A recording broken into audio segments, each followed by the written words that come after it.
Assalamualaikum warahmatullahi wabarakatuh. Kami dari kelompok 10 akan menjelaskan materi yang keempat mengenai perencanaan SDM dan proses rekrutmen. Pertama-tama, perkenalkan nama saya Ananda Putri Romadhoni, NIM 190301178. Perkenalkan, nama saya Muhammad Hasan, NIM 190301190. Perkenalkan, nama saya Putri Rohadatul Aisy, NIM 190301194. Perkenalkan, nama saya Muhammad Hasan, NIM 19030119190. Di sini saya akan menjelaskan tentang pengertian perencanaan SDM. Perencanaan SDM adalah proses untuk menetapkan strategi memperoleh, memanfaatkan, mengembangkan, dan mempertahankan tenaga kerja sesuai dengan kebutuhan perusahaan sekarang dan pengembangannya di masa mendatang. Artinya, perencanaan SDM yang disebutkan menekankan bahwa kegiatannya merupakan rangkaian atau proses untuk memenuhi kebutuhan tenaga kerja sekarang dan di masa yang akan datang bagi sebuah perusahaan. Dan selanjutnya, manfaat perencanaan SDM. Manfaat perencanaan SDM ini terbagi menjadi 4 bagian. Yang pertama, meningkatkan sistem informasi SDM. Meningkatkan sistem informasi SDM ini yang secara terus-menerus diperlakukan dalam mendaya gunakan SDM secara efektif dan efisien bagi pencapaian tujuan bisnis perusahaan. Dan kedua, perencanaan SDM jangka pendek. Perencanaan SDM jangka pendek ini bermanfaat bagi organisasi atau perusahaan untuk memperkirakan kondisi dan kebutuhan pengelolaan SDM selama 2 atau 3 dan bahkan 10 tahun yang akan mendatang. Yang ketiga, perencanaan SDM jangka pendek. Perencanaan SDM jangka pendek ini bermanfaat untuk mengetahui posisi atau jabatan atau pekerjaan yang lowong pada tahun mendatang. Dan keempat, mempermudah pelaksanaan koordinasi SDM.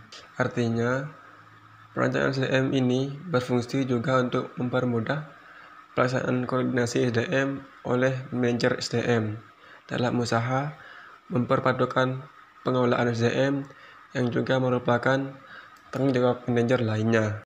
Saya Putri, NIM 19030111194. Di sini saya akan menjelaskan tentang proses perencanaan SDM. Proses perencanaan SDM yang pertama ada menganalisis tujuan organisasi. Tahap pertama dalam perencanaan SDM adalah menganalisis tujuan yang ingin dicapai oleh organisasinya. Tujuan organisasi di sini dapat diurai menjadi tujuan yang lebih fokus pada tujuan yang ingin dicapai oleh unit kerja atau bagian tertentu seperti bagian produksi, pemasaran, ataupun bagian keuangan. Tujuan-tujuan tersebut kemudian ditetapkan sebagai tujuan fungsional atau tujuan departemen. Dengan mengetahuinya tujuan dan arah organisasi ini akan memberikan ide ataupun gambaran tentang pekerjaan apa yang harus dilakukan dalam organisasi. Yang kedua, melakukan inventarisasi sumber daya manusia saat ini. Setelah mengetahui pekerjaan yang tersedia melalui analisis tujuan organisasi, tahap selanjutnya adalah mengetahui informasi-informasi tentang SDM yang tersedia saat ini, mulai dari jumlah tenaga kerja, kapasitas dan kemampuan, latar belakang pendidikan, kinerja hingga potensi-potensi mereka. Yang ketiga, ada perkiraan permintaan dan pasokan SDM. Setelah memiliki inventaris sumber daya manusia yang lengkap, tahap selanjutnya adalah memperkirakan tenaga kerja yang diperlukan untuk masa yang akan datang. Organisasi atau perusahaan akan mempertimbangkan apakah perlu adanya penambahan tenaga kerja, apakah perlu meningkatkan produktivitas dan kemampuan karyawan saat ini melalui pelatihan dan pengembangan keterampilan, dan apakah ada kandidat-kandidat yang berpotensi untuk diangkat menjadi karyawan untuk mengisi pekerjaan-pekerjaan tersebut. Yang keempat ada memperkirakan kesenjangan SDM. Perbandingan antara permintaan dan pasokan SDM saat ini akan menghasilkan kelebihan atau kekurangan terhadap SDM yang diperlukan. Apabila terjadi kekurangan SDM, maka yang harus dilakukan adalah melakukan pengrekrutan karyawan atau melakukan peningkatan produktivitas dan kinerja dengan menggunakan karyawan yang tersedia pada saat ini. Namun, apabila terjadi kelebihan SDM, maka organisasi atau perusahaan harus melakukan pemutusan hubungan kerja terhadap karyawannya. Yang kelima, merumuskan rencana tindakan SDM. Rencana tindakan SDM ini tergantung pada hasil perkiraan kesenjangan SDM, yaitu kelebihan ataupun kekurangan dalam organisasi. Apakah diperlukan perekrutan baru, pelatihan, mutasi, atau transfer antar departemen atau bahkan PHK. Yang keenam, ada pemantauan, pengendalian, dan umpan balik. Setelah menerapkan rencana tindakan SDM, inventaris atau persediaan SDM harus diperbarui. Rencana aksi ini harus dipantau dan mengidentifikasi kelemahan-kelemahannya untuk diambil tindakan selanjutnya. Perbandingan antara rencana SDM dengan penerapan aktual harus dilakukan untuk memastikan tindakannya sesuai dengan ketersediaan jumlah karyawan yang diperlukan untuk berbagai pekerjaan pada organisasi yang bersangkutan. Selanjutnya, ada syarat perencanaan SDM. Yang pertama, memiliki kemampuan menjaring, mengolah, dan memanfaatkan informasi dalam mencari peluang bisnis yang menguntungkan. Kedua, memiliki kemampuan merespons secara tepat, dalam arti mampu mengambil keputusan untuk mewujudkan bisnis yang menguntungkan. Ketiga, memiliki kemampuan merespons secara cepat, dalam arti mampu dan berani memerintahkan pelaksanaan keputusan pada saat yang tepat. Keempat, mampu menghindari atau memperkecil resiko dalam melaksanakan keputusan, dalam arti mampu mewujudkan pekerjaan secara efektif dan efisien dalam melaksanakan keputusan dengan atau tanpa bantuan orang lain. Selanjutnya, ada analisis tenaga kerja untuk perencanaan SDM. Langkah-langkah yang harus dilakukan dalam analisis tenaga kerja adalah sebagai berikut. Yang pertama, jumlah tenaga kerja. Bertolak dari tujuan SDM yang disusun berdasarkan tugas-tugas di dalam deskripsi pekerjaan, termasuk wewenang dan tanggung jawabnya, dapat ditetapkan volume dan beban kerja setiap unit kerja. Kemudian dapat dihitung jumlah SDM yang diperlukan untuk dapat melaksanakannya secara efektif dan efisien sesuai dengan waktu dan peralatan yang dimiliki unit kerja masing-masing. Jumlah SDM yang diperlukan tersebut dibandingkan dengan jumlah SDM yang tersedia untuk mengetahui apakah terdapat kelebihan atau kekurangan tenaga kerja dari segi kuantitatif. Yang kedua, ada komposisi tenaga kerja. Pada giliran berikutnya, diperlukan juga analisis tenaga kerja dilihat dari komposisinya, baik di dalam setiap unit kerja maupun keseluruhan organisasi atau perusahaan.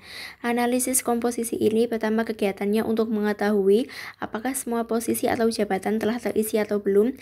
Dengan demikian akan dapat diketahui jika ternyata masih terdapat posisi atau jabatan yang kosong dari sudut jumlahnya. Kegiatannya yang kedua adalah menginventarisasikan adanya promosi, pemindahan, pensiun, atau keluar. Dengan demikian akan diketahui jumlah posisi atau jabatan yang kosong dan tingkatannya masing-masing. Yang terakhir ada kualitas. Kegiatan analisis tenaga kerja dari segi kualitasnya untuk diacu dengan kemampuan melaksanakan tugas-tugas sebagaimana terdapat dan dipersyaratkan di dalam deskripsi dan spesifikasi pekerjaan atau jabatan adalah bagian yang tersulit.